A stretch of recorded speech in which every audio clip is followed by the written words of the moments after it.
everybody. Welcome to my Vertigo movie discussion. And just a warning, we will be talking about spoilers. So this is a discussion for my film club. If you're new here or just happen upon this video, I do have a movie club. I also have a book club. And I have a Discord where you can talk about the books, the movies, or both if you want. It doesn't matter. Anyway, the Discord is the Midnight Book and Film Society, or Film and Book Society. It doesn't really matter which order, but you can find it on my links on my homepage of the YouTube channel. Cameron, hello! I'm so glad to see you, see your picture. I so need a Kelsi live stream. I've been waiting for this. I'm so glad. So Cameron's a great person to be joining us. Speaking of wonderful YouTube channels, Cameron has a fantastic channel. Check out his channel if you haven't done so somehow already. And I will say it's great he's here because he is a, in my opinion, pretty knowledgeable person, if not expert, on Alfred Hitchcock. So be really looking forward to your opinions, Cameron, because this was my first time seeing Vertigo, but I have seen other Hitchcock movies. I just had not seen this one before. And in case you guys are wondering when I watched it, in regards to, how soon before this show I watched it this morning, today. So about 11 in the morning. So how many hours ago is that? Like 9 or so hours ago, 10 hours ago. So it's very, very fresh, very fresh. Also, before we dive into more movie talk, what is everybody up to? What have you been watching lately? What have you been reading lately? Either or both. Anything good? I'd love to hear about it before we dive in, just to give some time before we really take a deep look at the movie. I love Hitchcock so much. I'm so glad. The other Hitchcock movies I have seen include Rebecca. That was probably the first one I ever saw. Maybe The Birds. So The Birds, Rebecca, and I've actually read Rebecca before I watched the movie, and also Psycho, of course, which, ironically, I've never read that book, but I do want to. I've heard great things about the book. Crystal, yay! I love this movie, Crystal says. That'll be my next question. Besides what everyone is up to, what great movies have you watched that you really enjoyed recently, or what great books you may be reading? Or not so great in some cases, I guess. But let me know anything you want to as we kind of gear up into the movie discussion. But I also want to know what you guys thought of Vertigo, favorite scenes, thoughts, analysis, etc., etc. Psycho the book is so good. I've heard it's good. I really got to get to it. I think that would be a good thing to read. What month? Maybe it feels like it would fit for September time, because right before fall, right after summer. I don't know. It feels like it would be perfect right there in that month sandwich between things. Vertigo is one of my favorite movies. I wish I could stay to discuss. Well, thank you for stopping in, Bobby. I still appreciate it. I'm not going to get into my thoughts yet. I want to hear about what you guys are up to and your thoughts on the film before we really dive in deep. I think my favorite Hitchcock film, I'd love to know you guys if this one's your favorite, if Vertigo is your favorite Hitchcock, or if you have a different favorite of his, and let me know why. What was your thoughts of the movie, Paul? Paul watched it with me earlier today. You should type out your thoughts, Paul. But I think my favorite Hitchcock would have to be The Birds. I really like The Birds a lot. A lot. It's such a classic, lots of tension, and it's really enjoyable. For a while, Rebecca was my favorite. Very atmospheric, very slow burn, but still there was tension there and stuff. I do think, if we're talking about slow burns, I would consider Vertigo to be a slow burn. And sometimes I love a good slow burn, and other times it doesn't work for me. And I do think I'm going to have a very controversial opinion on this movie. I don't know what it was. Guys, don't unsubscribe, please. I do love Hitchcock, so it's not that it's a Hitchcock movie, it's not that it's a slow burn, and it's not that it's an older movie, because you might be thinking it could be one of any of those reasons why I didn't absolutely love this movie. But yeah, spoiler, I didn't absolutely love it, only because I loved aspects of it, but I didn't think it needed to be as long as it was. But the cinematography, the color, beautiful, beautiful. The score, amazing. The settings, the locales, that kind of goes with the cinematography and the way that he shot everything was wonderful. All that top notch. I like the actors. The story was not my favorite. And again, it's not because it's Hitchcock. It's not because it's an older movie, because I like plenty of older movies, including movies that are this old, if not older.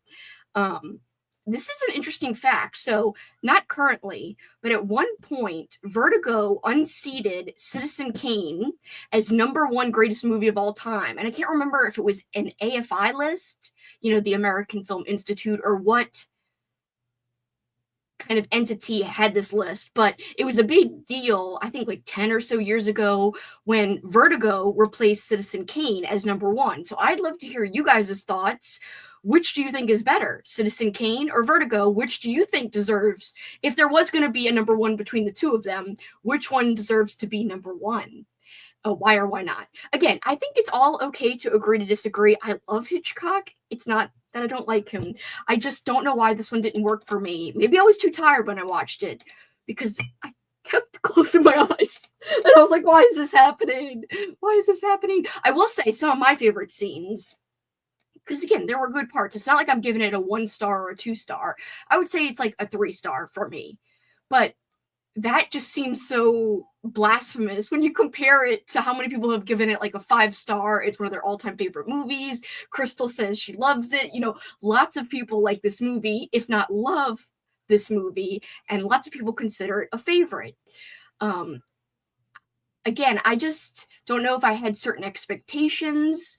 Maybe I thought it would be more like his other films, even though not all of his films that I've seen are fast-paced or super twisty. Rebecca is a super, super slow burn. So I don't know. Anyway, I've got a lot of thoughts that I want to dissect, but my favorite parts, just to let you guys know, because I did enjoy some parts, I loved the opening credit scene. In fact, I thought it was going to be a 5-star from the opening credits, like, the close-up of like a black and white mouth, and then the close-up of an eye, and like you got the title coming out of it. Loved that. Loved the dream sequence where he's like seeing like a floating, or his own floating head. And I kind of also really like the Vertigo, what's the word? The Vertigo kind of effect. Like, when he starts to get vertigo, how they like make it go, they change the perspective. So, that's just my opinion. I really want to hear you guys' opinion. What do you think about it? If you do love it, which I totally respect and could see why people would love it, especially because it's so beautifully shot. And it just looks fantastic, and the score is incredible. And of course, you've got, freaking Jimmy Stewart in the movie, which he's an all-time classic actor. But I want to know your favorite parts, why you love it, because we can always agree to disagree. And I'm not here to bash anyone who loves it, because again, I wanted to love it very, very much, and I did enjoy it. But I just wish I was more awake, so I wouldn't have had such heavy eyes. I want to see tongue twister. I want to see Rear Window. I've never seen that one before, believe it or not. My faves are Psycho, The Birds, The Lodger, The Lady Vanishes, Dial M for Murder, Shadow of a Doubt. I love Vertigo, but it's not my fave. Yeah, I definitely wouldn't call it even in, my top 3 of Hitchcock, which really, honestly, it's barely applicable, because I have not seen as much Hitchcock as you, Cameron. You have seen a lot of Hitchcock, and I did see that you got that collection recently. I can't remember if it's like all of his movies or just some of like kind of the lesser known ones, or that collection you showed on your Patreon not that long ago. That collection looked really good, and I know you were talking about some of the movies that you had never seen before of his, but I do think that you've seen a lot of Hitchcock in general, even though you've not seen every single one. But other films of his feel a lot more gripping. I kind of agree with that for sure. Rear Window is great. I think I got to check Rear Window out for sure. Hi, Mindy. How are you? What are you up to? Same, it was 3 stars for me. I feel like such a blasphemer, as people would scream. Angry people, blasphemer. I feel like a blasphemer by saying that it's 3 stars, because so many people love it. But I did love the main actress in it. But we're going to get into spoiler territory. Just another warning, because I don't want to start spoiling and somebody not be prepared. So let me put this up, because I want to go into why some of the things didn't work for me. All right, so here we go. Spoilers, you've been warned. Um, my minor criticisms of why I gave it 3 stars was immediately I was thrown off, like right after the beginning opening sequence where he actually discovers he has vertigo. You know, he's talking to Midge. Poor Midge. Midge clearly loves him. Clearly, like, I think wants to be with him, but there's like some kind of weirdness there. But just the dialogue was so unnatural. Like, it was definitely there for exposition, like to explain that they were engaged before, to explain that he wanted to be like this big police chief guy, but he had to retire because of the situation with the chase and the vertigo. So I don't know. But I do love the themes, and this is what Crystal makes a good point here. I do love the themes of obsession. And honestly, the more you read about it, actually, I did give me a greater appreciation for it. So after I watched it, I read a little bit, and it's kind of funny because Hitchcock's, now that we know more about his personal life, is known for kind of being obsessed with his lead actresses. And it's just funny knowing that and seeing how Jimmy Stewart's character gets obsessed with the main woman character, Madeline / Judy. It's interesting because it's almost like a peek into the dark parts of Hitchcock's psyche and how, like, you know, what he thinks the perfect woman is, like a blonde, you know, dressing a certain way, yada, yada, yada. It definitely had echoes of that, and I liked that. And I did like how he kind of at first accepted Judy, even though she looked different, but then he like just flat out was like, nah, I'm gonna try to morph you into Madeline, you know, not knowing at the time that it was one and the same person. So yeah, the reveal was a nice twist, but then after that I was like, but there's still 40 minutes like left. Like, what's going on? I don't know. I guess that's the part that threw me off a little bit. I do wish I had a chance to watch it again, but I think what I love about it is the descent into obsession, and it has a strangeness to it. It has the off-putting vibe, or like, you know, an atmosphere. I do agree that there is an atmosphere to it, especially with that dream sequence right after she passes away, before we even know the big twist, and how he starts to see who he thinks is her everywhere, and then he actually does see someone who does actually look like her. Spoiler, it is her disguised. You know, she is someone else, but was disguised as Madeline. Little does he know at that point. Oh, Dad, hello. The Birds. Sorry, no contest. Yes, I think my first one I watched was The Birds with my dad, DJ, aka DJ. So yes, I do love The Birds, Dad. That is a good choice for favorite. Totally agree with that interpretation. It feels like Hitchcock was exploring his weird obsession with blonde women. So like, I didn't really get that right away, but when I started reading about that and that point was brought up, I was like, holy shit, pardon my French, but I could see that. I could definitely see that, and almost made me like it more. And I did see the obsession angle playing out. I didn't need to read an article to figure out there was a big part of the movie that was symbolic of somebody being obsessed with somebody else, and how scary obsession can be and what kind of roads it can lead you down. But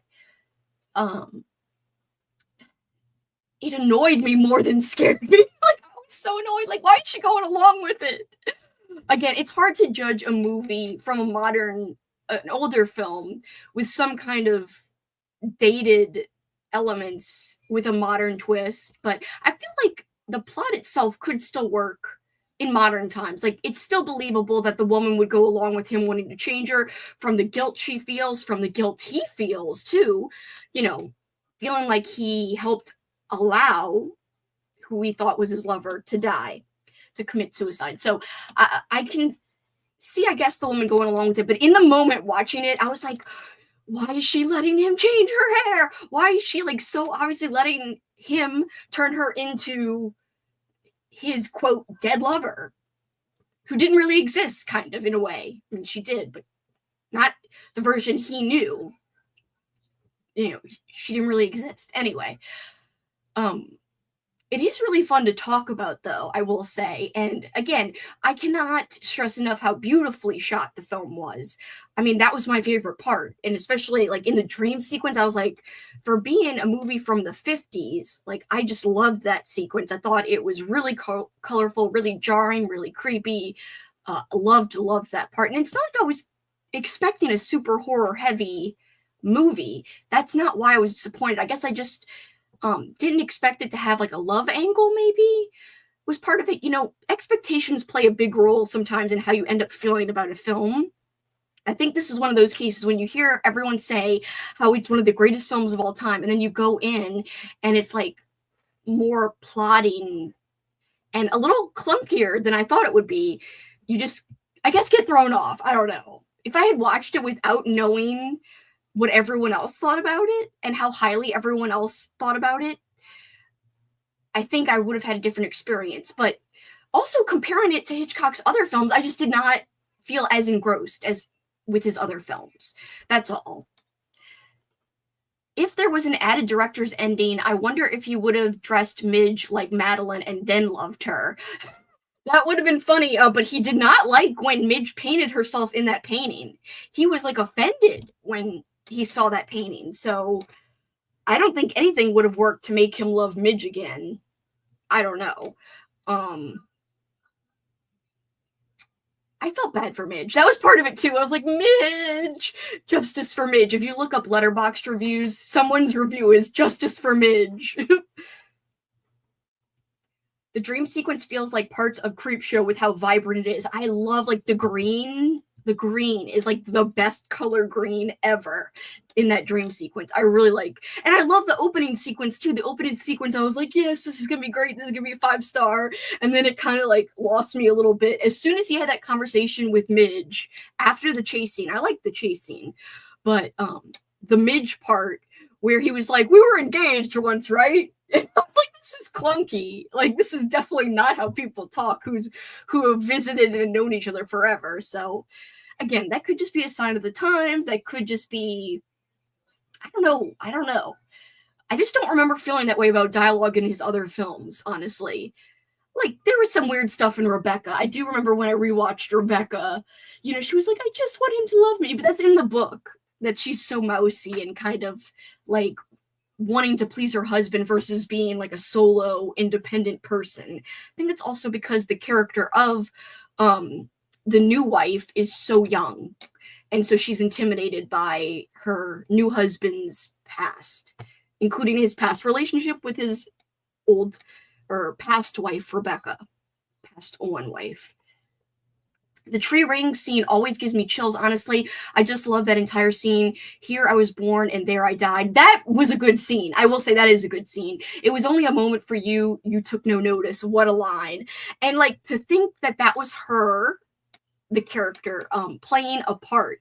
Like, because if you think about it, once the reveal is that it's not the wife, it is Judy playing Madeline and like trying to convince Jimmy Stewart's character, John, that she's crazy and losing it and is possessed by this kind of spirit of her ancestor.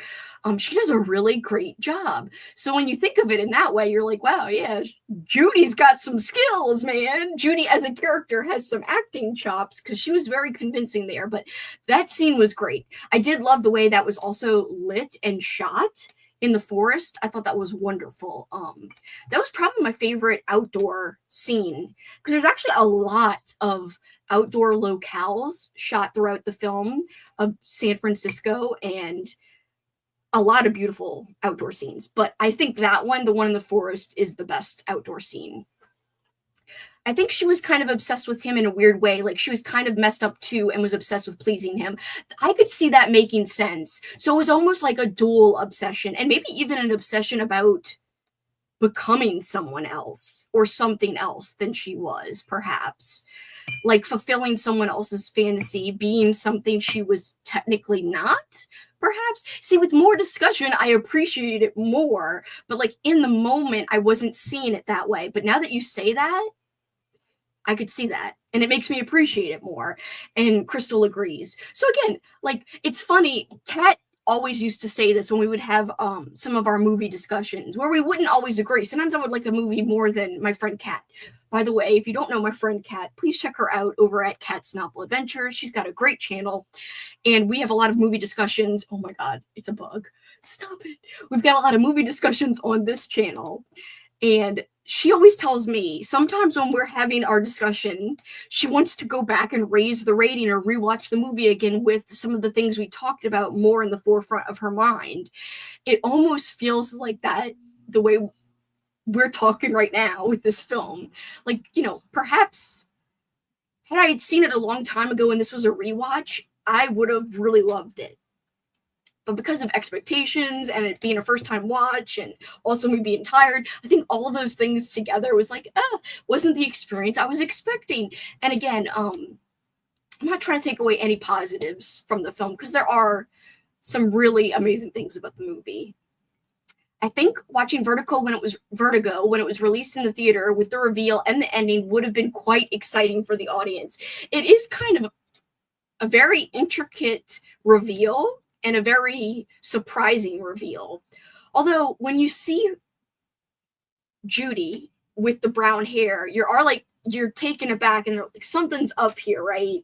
Like something's definitely up. So you kind of have a feeling something's going to go down, especially now in the theater, you wouldn't have known how much time was left. But one of the downfalls of streaming is if you pause it, you know how much longer is left. So me knowing that there was, after this big reveal, or after even her death, that there was still, 40 minutes left in the movie after that? I was like, something's got to transpire here, right? So that's one of the downfalls of knowing how long a movie is before you go into it. Whereas in the theater, like Eleanor says here, that's a very good point.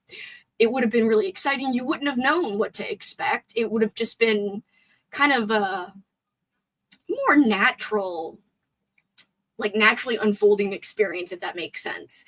I will say I have read there are a lot of critical praise like articles out there, but there's also a lot of critical analysis in terms of literal criticism out there too. I was actually surprised. Out of curiosity, I'm not saying it's overrated per se, but I was Googling, does anybody think that it's overrated?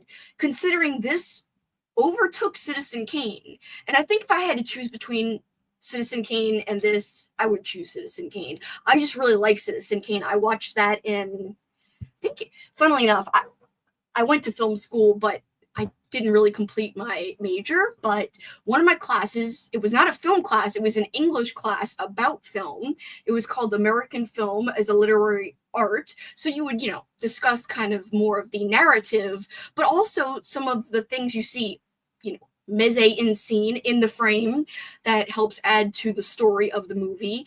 So the English class, one of the movies we watched was Citizen Kane, and especially because I think each semester he had a little different theme, and Citizen Kane, so I think American Film as Literary Art was his main theme for that semester, but he would change it up every now and then. It wasn't always American film, but Citizen Kane definitely matches with American film as a literary art. So that one really went with the theme, and I just really remember loving it.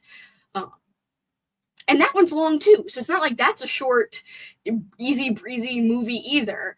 I mean, I wouldn't say it's particularly fast-paced, but there was just something about that one that works for me more so than Vertigo, just personally.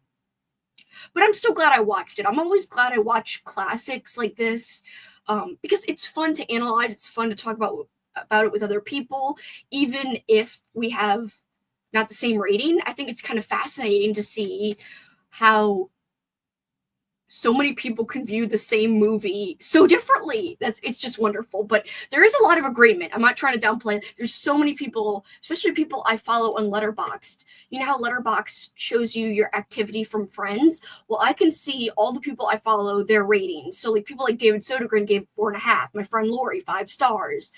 Who else here? This guy I follow, Raymond, gave it 5 stars. But then I see my friend Coral gave it 3 stars, which is closer to like how I feel about it. So I think it's just so fascinating. Unfortunately, a lot of my friends have not written a review, so I can't read their thoughts. I would love to read their thoughts, especially Coral's, and why it's a 3-star. Comparing it to how many other people gave it 4, 4.5, or 5, And I'm guessing some people who don't give it a perfect 5, it is because it could possibly be, I think the one part you could trim down and you wouldn't lose any of the obsession or the tension. I think him following when he thinks she's Madeline. When he's following Madeline in the beginning, I think you could have trimmed down a tiny bit of it, but still conveyed how he was kind of falling for her and how strange she was behaving. I think you could still have conveyed that, even if you had cut 10 minutes out of that section, or heck, even 5. But I don't know, did you guys like the length of the, I guess you could call it the detective portion where he's following her like a private eye almost? Did you think that was too long, or did you think it was just right and you enjoyed seeing how long that part lasted so that you could kind of get more time with the two characters together? I don't know why I love Midge so much. I guess because I just feel for her a little bit. What I loved about Midge was that she was never fooled. Like right away, she knew. She's like, your boy's smitten. Like she knew he was going to be obsessed with her.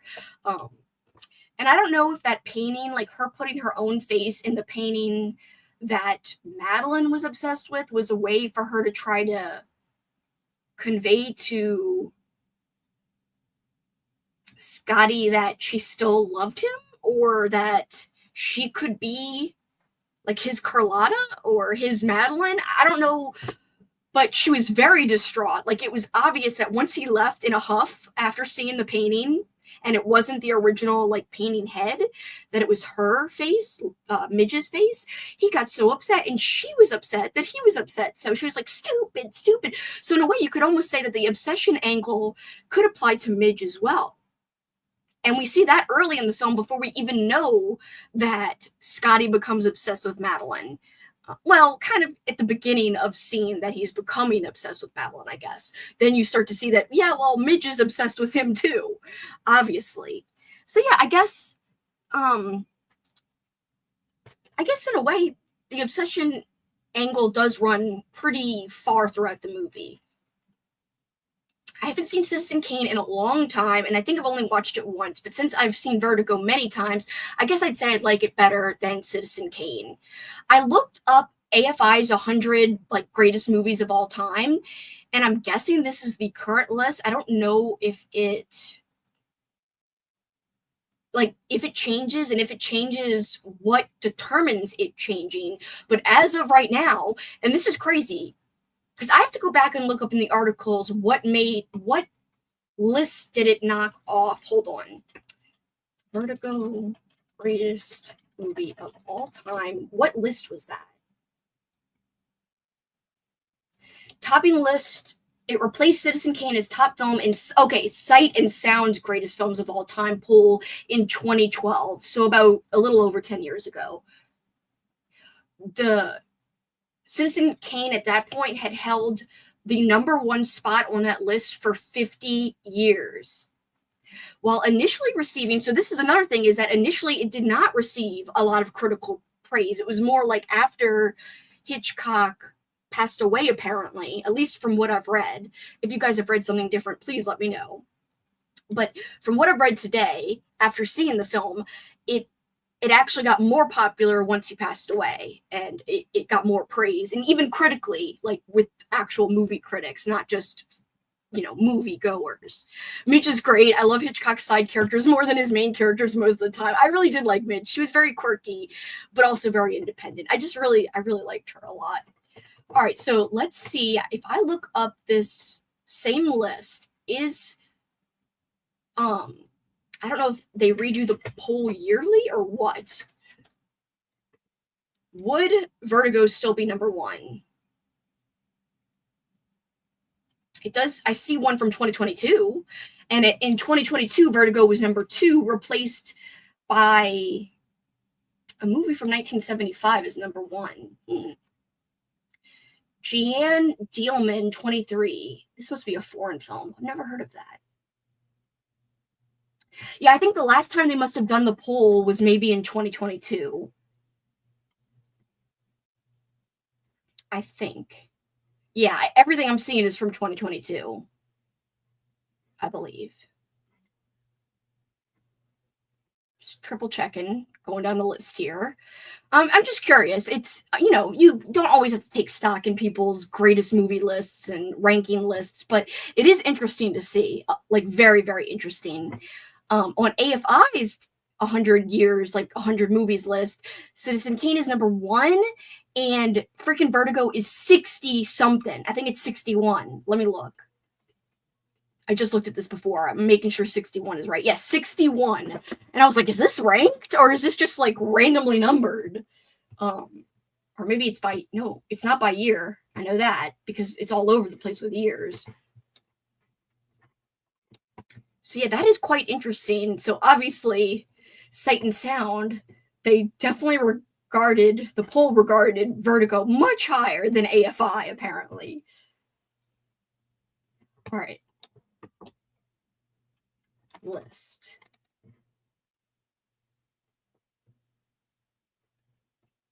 Wikipedia, that's what we'll look up here.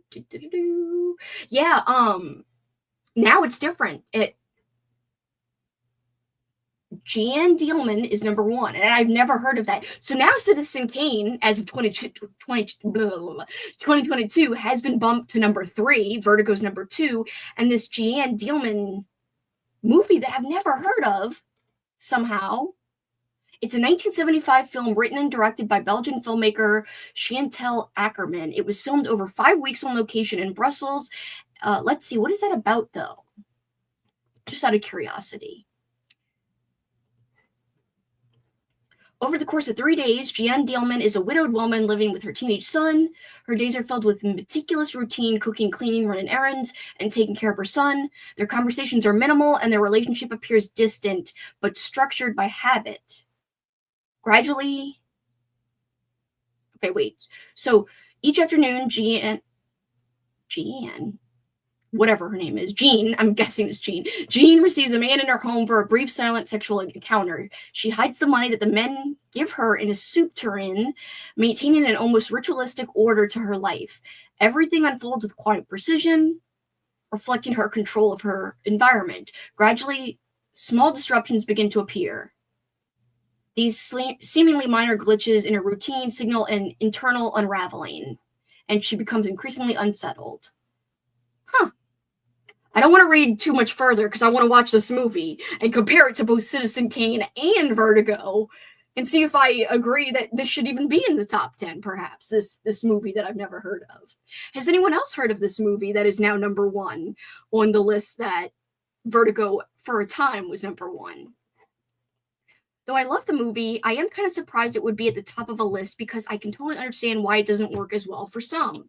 Again, like looking at reviews from when it first came out, even then some movie critics or film critics, whatever you want to call them, they were kind of critical about the length even then, and also how unbelieving the twist was. Like a lot had to be in place for the twist to occur. Like the husband had to know that his old compatriot or like college buddy now has vertigo, and specifically he wants to get someone to look like his wife to jump off a thing so that she can't be stopped in time by the specific person who has vertigo. So when you start to like unravel it, but again, if all movies made sense, we wouldn't have a lot of movies, like especially with horror movies. So I'm not big into justifying the logic. That doesn't bother me. I can suspend my disbelief, as they say. That part never bothers me with movies. And for some reason with film, it's so easy to suspend my disbelief for the most part if the acting is good. It's just that the critics panned that part of the film when it was first released because they were like, the twist, the plot. And I'm not bashing it, but the articles that I read that were cited, I was like, okay, so even back then they were like, no. Actually, let me put it in the chat. And it's weird, it's got numbers in it. And I'm trying to see, like, is that whole thing the part of the name? I think it is. It's like her name, age, and maybe her address. Like the title of the film is very weird. I'm putting it in the chat right now. Literally the number and like the foreign words, I guess French words, after are part of the title, I think. At least it is on Letterboxd and on Wikipedia. So this is now number 1, the movie I just pasted the title of in the comments. I'd love to know if anyone else has heard of it or has seen it. And if you have seen it, please let me know, even if you stumble upon this live chat after I'm done and once it's posted and not live anymore. I'd love to know in the comments if you've seen this, what you think of it, and does it deserve to basically be number one over not only Vertigo, but Citizen Kane. I gotta watch this movie. I'm very intrigued now. I know we're talking about Vertigo, but I'm very intrigued about this other film that was not even on my radar until 10 minutes ago. So, very odd that this film I've never heard of is on there. I'm not saying I've heard of every movie ever. There's no surprise that there's movies out there that I've never heard of before, but I wonder if this movie that I just pasted in here is even in the top 100 of AFI films. But again, are those all just American films? I'm guessing. No, I don't think so, actually. Like, to me, okay, here's a perfect example. I'll give you guys why I love a slow burn. Another slow burn I like better than Vertigo, because it's not the slow burn nature of it that put me off. Just to prove that I do like slow burns, for anyone questioning, like, it's just because it's too slow. She was expecting something fast. The Deer Hunter from 1978. That was our movie watch like 2 months ago, and I did have a live stream discussion on this channel about a month ago, a little, maybe over a month ago. I love The Deer Hunter. People could argue that one's too long. People could argue that one is too much of a slow burn, and there's a lot going on before any action happens. I think even maybe 45 minutes of like exposition of the town, the little town, and the group of friends happens before they even go to war in Vietnam. But to me, I think that adds to the story. And on AFI's list, so Citizen Kane number 1, Vertigo 61, Deer Hunter 79, and I would put freaking the Deer Hunter way above. I mean, just personally, I'd also put it above Citizen. I love the Deer Hunter. I'd put it above Citizen Kane for me personally. But again, that's what makes talking about movies so fun, because we all have different opinions, because it's such a subjective thing for the most part. And it's from the 70s. You got me all curious too. We should all watch this film and like kind of discuss it, because it sounds very, very interesting to me. This Jean Daleman movie. Jean or Jeanne. I think it's Jean. Anyway, I'm so sorry if I'm butchering the name. I'm terrible at pronunciation, as a lot of you guys already know. So I know you guys are okay and don't mind too much. But I just think it's funny that The Deer Hunter is a perfect, I think, comparison, because it shows you that I do like slow burns. For some reason, this one just didn't hit for me personally, and I think that's okay. But I would rewatch it in the future, maybe with a different mindset, and also when I'm way more well rested, because I love a good artsy film.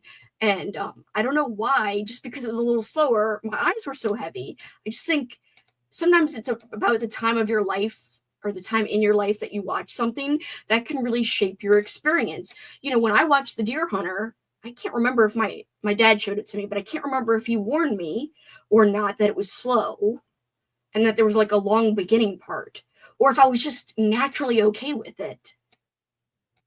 I would love to go back and relive that day and remember how it was pitched to me before he started playing the movie, and I got absorbed in it. But and that's great acting too. So, and I think it's also a beautifully shot movie, The Deer Hunter specifically. But for me personally, The Deer Hunter just is a better slow burn movie. But it's not the same in that there's not like a big twist like there is in Vertigo. So we're talking about, in a way, apples and oranges, but in the sense that they're both slow burns, I think, at least in that way, it's comparable, just to talk about it. So we're not going to do a super long chat. I do not want to get all negative and bum anybody out who loves this film. I want to hear the positives. If you do love the film, Crystal gave some great examples of some of her favorite scenes, like the tree ring scene, which I did like. That was a great scene in the forest. Did anyone else like other scenes? Like, did you really love the churchyard scene right before Madeline dies? Did you like the scene where they're driving back and there's like a lot of tension, and you know that he knows that something's going on, but you don't know what's going to unfold? Like when they're driving back to the churchyard and, you know, he's with Judy. You know, what were your favorite parts, or what would you give it as a star rating? Let's say, anybody watching, if you want to give your 2 cents, I definitely want to highlight it. And I love hearing people's opinions and analysis, and it makes me appreciate things more. As I said, when we were talking about The Deer Hunter, some of the things we talked about I had never thought of, and I was like, oh, it makes me like it even more. That's why I love movie discussion is like what I live for. I like book discussion too, but for some reason, because I guess you can also talk about the visuals, not just characterization and writing style and, general plot lines. I feel like because of the visual aspect of film adds so much to the medium, I feel like it opens up a whole very complex avenue of discussion for movies versus just for books. Even though I do love a great book discussion, do not get me wrong. I just haven't had a live book discussion in a long, long time. I've been failing at my book club live discussions, but eventually they will come back.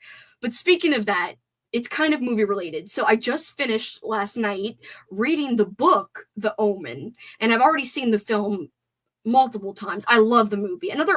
Not super old, not as old as Vertigo at all, but another older movie that I really, really like a lot.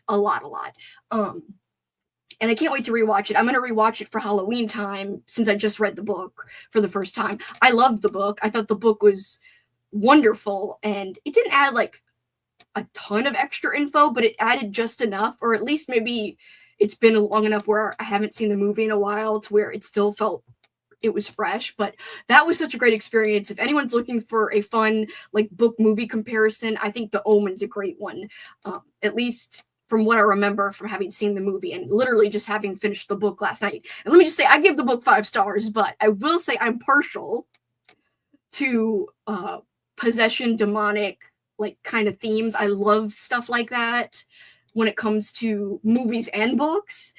I do like The Exorcist book and movie more than The Omen book and movie, but and the funny thing is, so the author, David Seltzer of The Omen, he was, I think, called by a producer and was like, can you write an exorcism movie for me or possession movie for me or something along those lines, because The Exorcist, the film, had taken off so much, or maybe even the book. I can't remember if the film was already out. I think it was when he was asked about that. But anyway, so the whole reason it was written was kind of to bank off of the success of The Exorcist.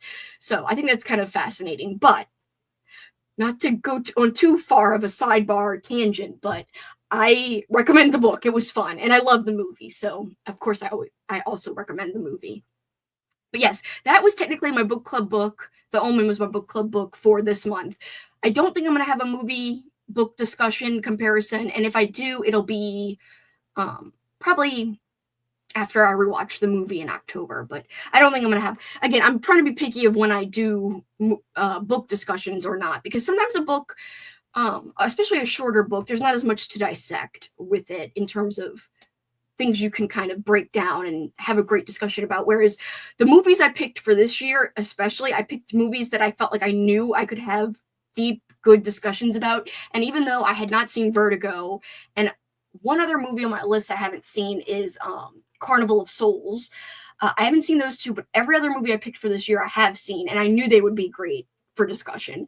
And I figured Vertigo would be too. And it even though I didn't love it, it still was a great pick because there's still a lot to dissect and to talk about, especially visually. In fact, I would love to know, I'd have to like research about it a little bit, but the dream sequence was very, very trippy. I don't know if there was anything similar around the time, or if that was kind of unique for the time in terms of the dream sequence and how trippy looking it was.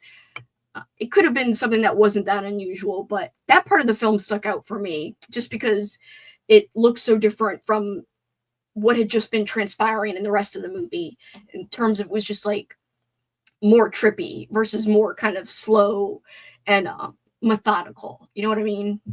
So yeah, I'd be interested to kind of read more about how that scene was analyzed at the time and looked at the time by people seeing it for the first time back then. It's fun to put yourself in the shoes of someone seeing it, like Eleanor was saying, in the theater for the first time back in the day. That is an interesting kind of perspective to take. And again, it is hard to watch such a classic movie like that now, just because you can't help but bring a modern view of it, and I don't always like to do that because these movies weren't made for modern audiences, and that's okay, that's all right. But again, even compared to other older Alfred Hitchcock movies, I just didn't love it as much. But The Birds, number one, I think I'm going to officially say my favorite Hitchcock, The Birds, then close second, Psycho. And then I have to keep digging into his, his filmography to really have a true top 5 or top 3. I do want to see, I think the next one I want to watch is Rear Window for sure. If I had to choose which one would be next. But guys, as we wrap things up, just let me know anything else you want to shout out. But if not, I'm going to tell you my official rating once again at 3.5. Would I rewatch it again? Yes. Well, being well rested, and I would probably wait till I had a 4K TV to really see the colors pop, and to see how it looked. Like super, because I immediately was like, the colors in this movie are wonderful, especially, and it's something so small. It's such a menial scene when he's talking to Madeline's husband. I forgot his name, some weird name. Anyway, he's talking to him in his office, and you could see like stuff being built in the background. And I was like, this lighting in this, even just in this lame ass office. It's not a lame office, but like, it's just an office. It's not like a crazy setting, but even like the way that scene, which is not a special setting, was shot was really, really nice and well done. And I noticed it, and I was like, yeah, this is like really beautifully like shot, and it's just an office. So I'd love to see it even more crisp, like on a 4K TV, which I don't have right now. I love Rear Window, says Nicole. It's my favorite. So that's your number one Alfred Hitchcock movie? This was so much fun. I'd love to hear what you think of Rear Window. I have a good feeling about it. I'm not saying that I know I would like it more, but I just have a good feeling about it, like that I would like it. Because I've liked almost everything I've seen of Alfred Hitchcock's. And I did like this one. I just didn't love it like everyone does. That's all. But I loved hearing everyone's opinions. I loved, Crystal, your favorite scene. I loved the Midge love. It was great to have some validation about that there are other people who are supporting Midge out there. Justice for Midge. I agree with that Letterboxd review for sure. For some reason, I'm losing my voice. Got some whiskey to help soothe the old voice once we're done. So, anybody going to do anything fun for the rest of the evening before we sign off? In case anyone's wondering what I'm reading and or watching, the next movie I'm going to watch, I don't know. But last night, the last movie I watched before Vertigo, this was also maybe played a part. You guys are going to think I'm insane. The last movie I watched before Vertigo was a movie called, what is it called? The Seventh Curse. And it was bonkers crazy, bonkers wild, insane. And I think, and it's very campy, very cheesy. It's a Hong Kong kind of horror movie dealing with black magic, and it was like going from like the most ridiculous movie to like kind of more classic movie, and it was just such a jarring kind of back and forth experience, and I was like, what am I doing? Oh, Nicole, oh my god.